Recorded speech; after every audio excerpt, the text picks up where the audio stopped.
I take you back to Tampa here for a look near the convention center of the situation right there. We've had Eric Glasser stationed there for much of the day. Let's check in with him, Eric.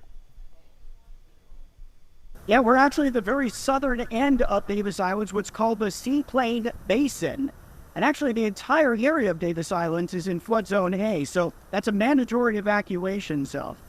And as the wind continues to pick up, you can see why there is concern here. Look at the water there, churned up and hitting the seawall here, and now starting to come over onto land. I can tell you that during Hurricane Idalia, there was water here on Davis Islands. We're talking about another 2 to 3 feet of storm surge above that, potentially.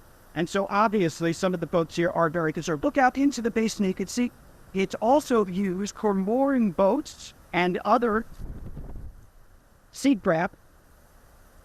And then if you look further into the distance, you'll see, well, that's the Davis Islands Yacht Club. And at the very end of their dock there, something you obviously don't see very often, those are hurricane warning flags flying there and obviously being pretty well by the elements as we speak. Where we're standing right now at the edge of the basin, by the way, is also where Peter O'Knight Airport is. The airfield has been secured, but if you take a look towards downtown, which is where the runway is, you can see that there are still a couple of planes out here as well. Those have been tied down. They are currently able to handle the elements and the amount of wind that we see, but if the water does come up and over, well, that could be a very different story, as it could push those around as well.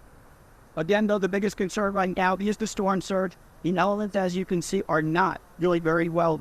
Water already now pouring onto the squeeze just around Davis Island Boulevard as it makes its way here to the end. I can tell you on other parts of the island, some spots have been boarded up in the commercial district. Houses have plenty of sandbags around them. They know that there is the potential for flooding, and they're doing what they can.